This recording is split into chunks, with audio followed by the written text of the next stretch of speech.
Kabuksan sang COMELEC karon nga adlaw. Maayong aga Bacolod, maayong aga Bilugabahin sang Western Visayas. Karon nga adlaw, Lunes, Enero 20, 2020. Ang inyong news team, Aksyon Dorel Cabal. Kagaksyon Boy Duran, ang mga balita lokal pagkatapos labon sa niyo.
Pasang banwa, mabugaw nga hangin nagadapyan na.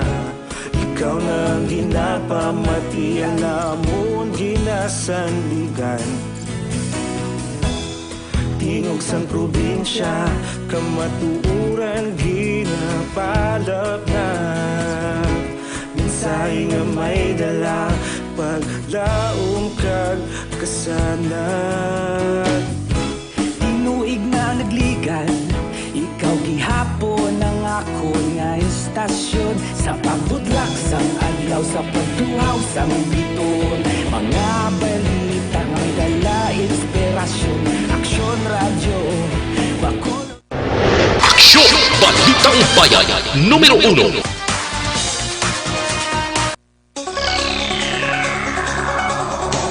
Action Radio Philippines Standard Time, las 6:04. Sa detalye na sa aton mga balita lokal. Patay ang isa ka lalaki matapos ginbuno sang wala pa makilalang babae sa barangay Camp Clark, Banwa sa Isabela. Mga launay media ang takna sang hapon sadtong Sabado, Enero 18. Ginkilala ang biktima kay Junji Pidohan, 39 anyos. Sunod kay Major Ruben Pajarito, Hepe sa Isabela PNP, ginpahibalo sila sa isa ka barangay Kagawad nga nasapwan na si Peduhan sa isa ka kubo o kumpayag nga wala na siyang kabuhi kag may pila ka pilas tugas ang pagbuno. Sunod kay Pajarito sa ila inisyal nga pagpangusisa, isa ka babae nga wala makilala sa mga tao sa lugar ang nag-istar sa sininga payag nga gintulugan ni Peduhan kag ginaligar may diferensya ini sa pabinsaron. Base sa mga saksi, nakibot sila sa nagpanghimo sa mga babae makaligad ang pila ka oras antes na sapuan ang bangkay sang biktima. Sa karon paraan pa ang investigasyon sa kapulisan sa insidente kag pagkilala sa suspetsado. Ginsiradaan ang hanging bridge sa Barangay Kamugaw, Syudad sang Cabancalan matapos nga nahulog ang 8 ka mga tawo nga nagalantaw sa Fluvial Parade nga kabahin sa Sinulog Festival kahapon sang aga Enero 19. Ang mga biktima ginkilala nga Sanday Thomas Gavile, 57 anyos, Faith Montes Hermo, 8 anyos, Richard Yusalan, 44 anyos, Chloe Joson, 5 anyos, Ella Camilote, 11 anyos, Criza Joy Havillana, 29 anyos, tanan residente sa syudad sang Cabancalan, kag Chelsea Gamazon, 12 anyos, kag Joji Ann Henon, 24 anyos, tanan sa syudad sang Himamaylan.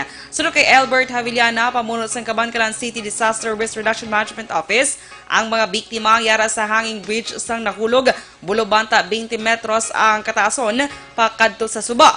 Dugang pa ni Havellana na rescue ang mga biktima bangod on standby man ang mga rescuer sa lugar kay pila ka personnel sa Philippine Coast Guard kay gindala sa hospital sa Cabancalan. Ginpathag ni Havellana nga nabugto ang kable sa porsyon sa hanging bridge nga amo ang kabangdanan sang insidente. Aminado naman si Havellana nga madugay na nga mga taytay kag laka na lamang nga ginalabyan sang mga tawo. Naglantaw na sila sa Fluvial Parade. Da sa naglantaw sa hanging bridge. Das kagapat. Tumati din sing lantaw namon at tungod guro sa kadamuon nila. So manang part sa side sa piyak na side. Tigto yung piyak ni. Way na kulapsa kung tiyan na bugto to ang kable sa piyak na side. Amo to naula ang walo. Kabahin sang pahayag ni Cabancalan CDRRMO Head Albert Havellana. Wala pa sang suspect nga matumod ang Police Station 6 sa Bacolod City Police Office sa pagpatay sa electronic bike driver nga si Johnny Liso sadtong Biyernes ang gabi Enero 17 sa Dalan Mabine sa Barangay 30, Siyudad sa Bacolod.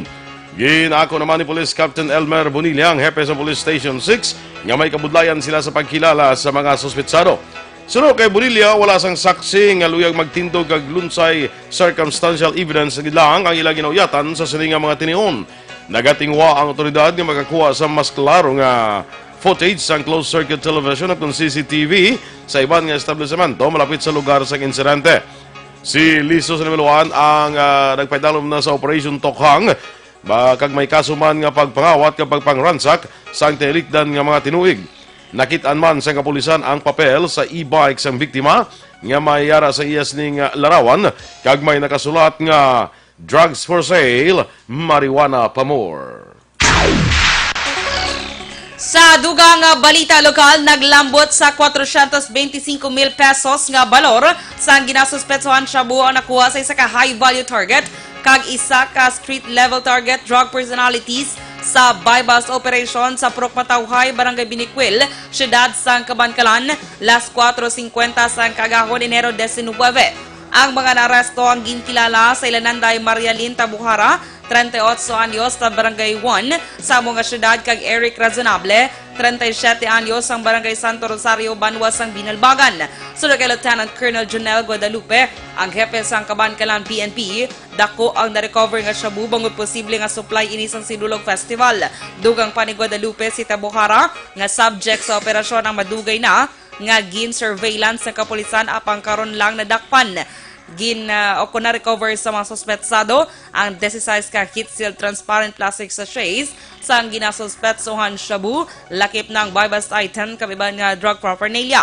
Ginkompiskar man ang isa ka Nissan Navara nga salakyan nga ginagamit sang mga suspetsado. Balik presohan naman si Gabriel Liboon, ang preso nga nagpalagyo sa itong telikdan nga simana matapos voluntaryo nga nagsungka sang kahapon kung sang Enero 19. Sunod kay Lieutenant Junito Pastrana, ang hepe sa Police Station 9, dako ang nabulig sa ilang ginhimo nga komunikasyon sa pamilya kay sa iban pa nga naghatag impormasyon para mabalik sa presohan si Liboon. Nagpaamtang ang kapulisan sang panibago nga padlock kag posas sa portahan sang presohan, agud init na maliwat ang natabo nga pagpalagyo sang preso. Ginpahayag ni Pastrana nga nagahulat sila sa karon sang mando halin sa headquarters ng Bacolod PNP angon sa ila estado matapos ang insidente. Sunod kay Libuon ang nagpalagyo siya bagod nahidlaw na sa iya mga kabataan kag asawa. Nagpangayo sang pasaylo si Libuon sa iya mga napiresyo, partikular na sa jailer kag desk officer nga Sanday Police Staff Sergeant Jose Miguel Rugacion kag Patrick Daniel Oro. Ginpasalamatan man ni Libuon si Lieutenant Junito Pastrana nga nagpahayag nga hindi na ini pagpasakaan sang kaso angot sa iya nga pagpalagyo.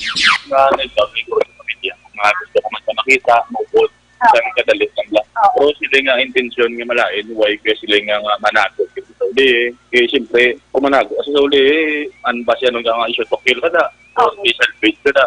Ang kabahin sa mapahayag ni Lieutenant Junito Pastrana sang Police Station 9. Ginabulong sa Corazon Locsin, Montelibano Memorial Regional Hospital o kon CLMMRH ang isa ka lalaki matapos ginbuno sa Purok Tilapia, Barangay 3, Siyudad sang Bacolod, Domingo sang kagahon Enero 19. Ang biktima ang ginkilala kay Roel Destago, 36 anyos, samtang suspect ang ginkilala naman kay Ronald Filoteo, tanan nagapuyo sa amuman nga lugar.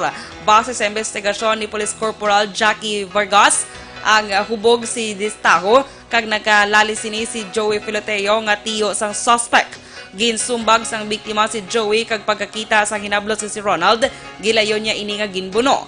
Nadakpa ng suspect kag natalana nga pasakaan sang kaso subong adlaw Enero 20. Action Radio Philippines Standard Time, last size 11. Sa ato naman nga nagaproblema bala sa mga bukol-bukol nga nagatubo sa inyo nga lawas, sis man nagkuntumor, hindi na pagpadugaya, hindi pagpabayi para hindi na magmalignant.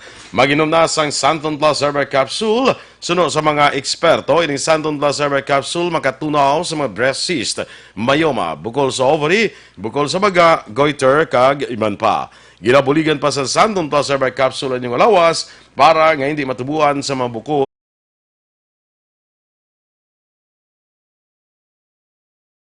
Garantisado, may alibyo. Mapakal natin sa mga butika, tag 12 pesos lang. Bisitahin man ang Alternative Medicine and Wellness Center sa Medalla Narnais at tubalan sa gate sa Paglawang Sports Complex. Tabuk sinayara dira ang Alternative Medicine and Wellness Center. Pangitalang si Doc Ramel Uy para sa libre nga check-up. Kag pwede na ma-deliver ang Santon Plus Herbal Capsule sa inyo balay. Pagi sa pag-order online sa www.kalusuganyan.ph o magbisita lang sa Kalusuganyan Facebook page. Batangas gintayog sang sunod-sunod nga linog kagabi. Samtang voters registration pagabuksan sang COMELEC karon nga adlaw. Ang mga balita nasyonal sa pagbalik sang Aksyon Balitang Bayan numero 1.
Banwa, mabugnaw nga hangin nagadapyan na.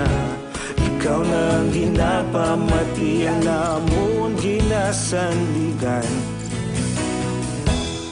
Tingog sang probinsya, kamatuuran ginapalap na.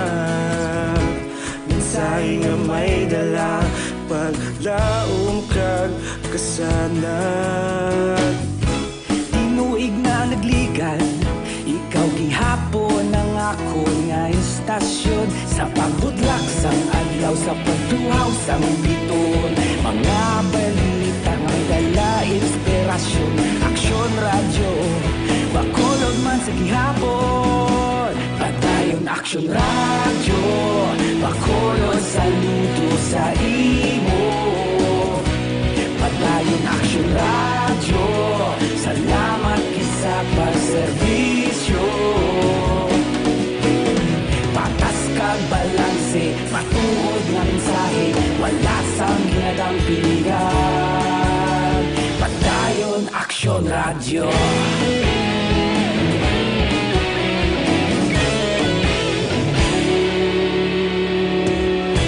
Pagkulunod kag negrosanon, inyong nga pamatian.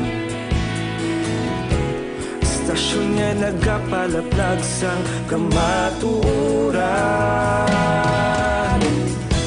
Magbakod nga prinsipyo, reporter handa sa serbisyo. Kahapon, karon kag sa gihapon, kita magapadayon.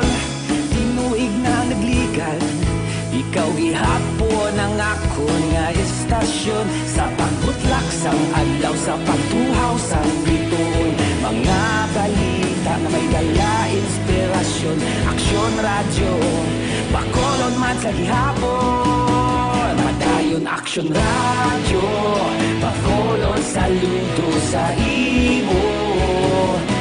Padayon aksyon radyo, salamat kit sa pagserbisyo. Patas kag balanse, matuod na mensahe, wala sa ginadang pilikan. Padayon aksyon radyo. Una sa balita, una sa aksyon, sa Bacolod Aksyon Radio. Una sa balita, una sa aksyon, sa Bacolod Aksyon Radio. Ikaulog na na'y sansan anong kahintangan.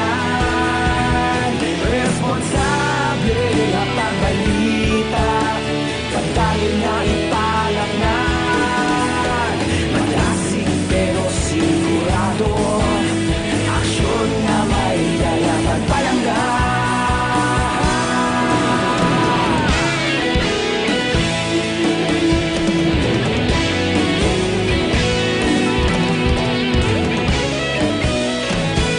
Aksyon! Balitang Bayan, numero 1. Action Radio Philippines Standard Time, las 6:37. Sa detalye na sa aton mga balita nasyonal. Gintay og sang asod-asod nga linog ang probinsya sang Batangas kagabi Enero 19. Nabatyagan ang 4.2 magnitude nga linog dagna alas 8:59 kagabi. Ang linog ang tectonic in origin. Magluwas sa 4.2 magnitude nga linog, anom kay ban pang nga linog halin 3.3 to 1.6 magnitude ang nabatyagan sa parehos man nga mga lugar. Ang Bulkan Taal sa Batangas ang may dalom sa gihapon sa alert level 4 sa isa na kasimana kung posible matabo anuman nga oras ang inatawag hazardous eruption. Nagreklamo ang kapin 50 tubtob 60% sa mga evacuees ang acute respiratory infections tugas ang ashfall sa naglupok nga Bulkan Taal. Sunod kay Health Secretary Francisco Duque III, nagpakonsulta ang 2,342 ka mga evacuees kag kalakip sa ilang ginabatsyag ang mga acute respiratory infections, hypertension, diarrhea kag skin infections, influenza-like illness kag eye irritations. Dugang pa ni Duque, preparado mga health workers gikan sa Calabarzon, Mimaropa, Region 3 kag National Capital Region. Sunod sa DOH, masobra 9 milyones nga balor sang supplies kag bulig ang ilan nahatag sa mga evacuation centers kag nagpasiguro nga may nagakaigo nga bulong para sa mga evacuees.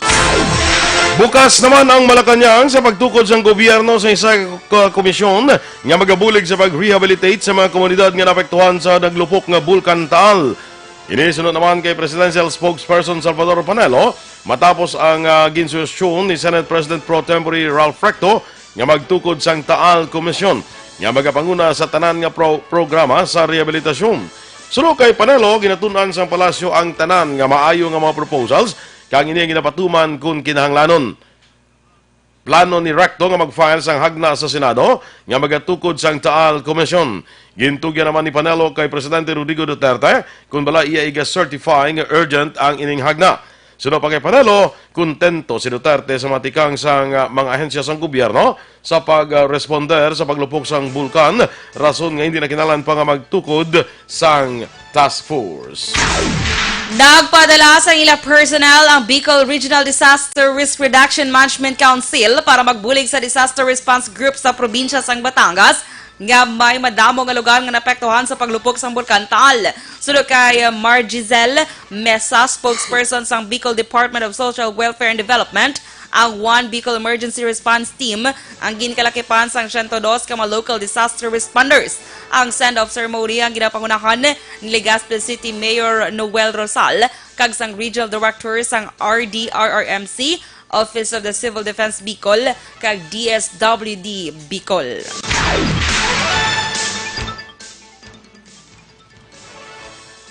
Ginapaabot naman sa Commission on Elections sa CONCOMELEC nga masobra 4 milyones ka mga tao ang magaparehistro para sa May 2022 national kag local elections. Sunod kay Comelec spokesman James Jimenez, bangod sa malawig nga voters registration, ila ginapaabot nga magkaparehistro ang 4.3 milyones ka mga Pinoy. Ang registration na mag-aumpisa sa Lunes, Enero 20, tubtub September 30 tuig 2021. Lakip sa pag-aakomodahon sa Comelec amo ang registration, transfer of registration records, correction of entries, reactivation kag reinstatement sa ngalan sa listahan sa mga botante. Sunod sa Comelec, pwede man nga ma-update ang record sa mga persons with disabilities, senior citizens, kag miyembros ng indigenous people o kon indigenous cultural communities, kag iban pa. Ginsuspender naman sa Comelec ang registration sa pila ka lugar sa Batangas kag Cavite, bangod sa paglupok sang Bulkan Taal. Patay ang apat ka ginasuspetsahan na Busayaf terrorist sa enkwentro sa katapos sa Western Mindanao Command sa barangay Lakit-Lakit sa probinsya sang Tawi-Tawi sa Enero 18, Sabadong adlaw. Sa kay Western Mindanao Command Chief Lieutenant General Cerilito Sobihana, isa ka Marine ang napilasan niya karon pa niya ginabulong sa hospital. Sa kay Sobihana, ang Marine Trooper ang may igo sa ulo pero ang pasiguro nga malayo na ini sa peligro. Samtang patay man sa karebelde sa separadong enkwentro sa tropas ng gobyerno sa Solari Island sa Sulu.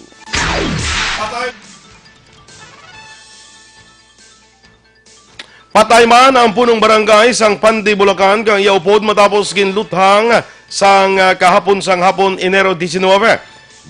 Kilala ang biktima nga si Barangay Bagbagin Chairman Mauro Capistrano kag iaupod nga si Oscar Marquez nga isa ka negosyante.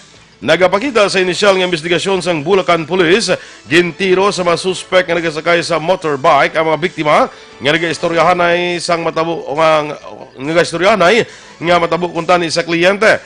Si Mauro ang gintiro sa ulo kay napatay on the spot. Samtang nakadalagan pa si Marquez apang ginlagas sa mga suspect kag gintiro tubtob mapatay. Ginapadalman pa sa kapulisan ang motibo sa krimen kapag kilala sa mga suspetsado.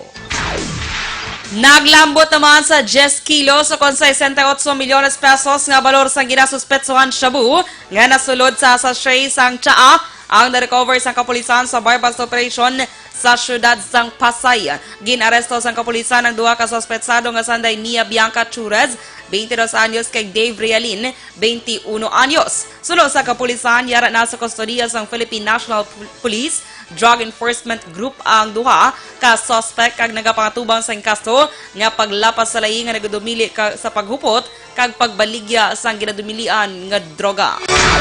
Action Radio Philippine Standard Time, las 6:23 sa mga dugang paginaton nga mga balita nasyonal.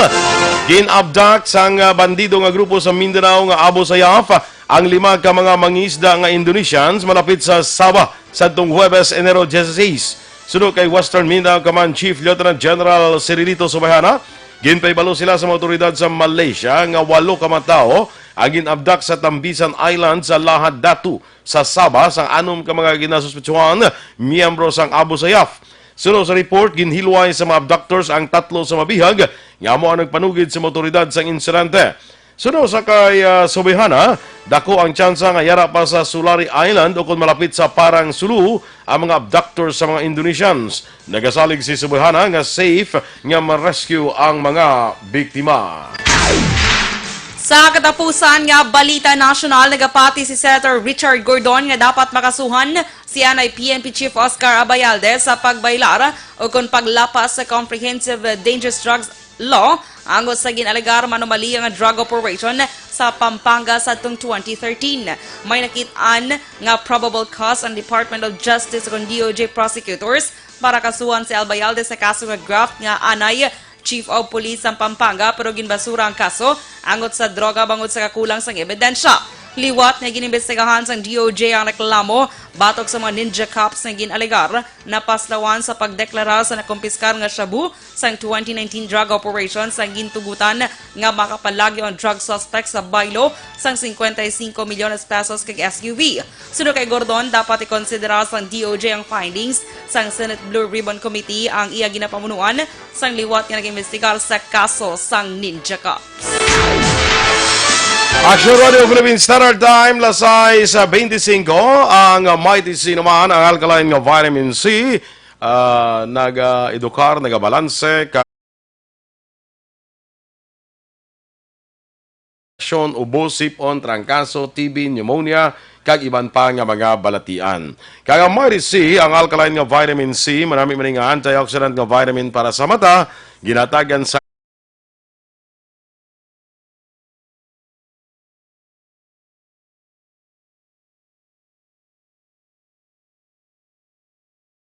kag pwede na ini ma-deliver sa inyo balay paagi sa pag-order online sa www.kalusuganyan.ph o magbisita lang sa Kalusuganyan Facebook page.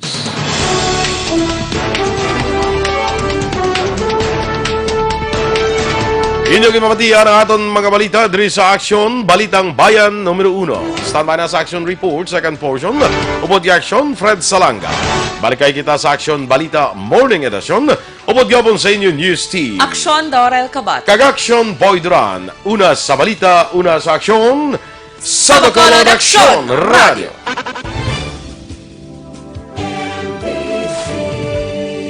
Manila Broadcasting Company. Sa balita, komentaryo, isyu, serbisyo publiko. Sa Bacolod, Aksyon Radio. Aksyon Radio.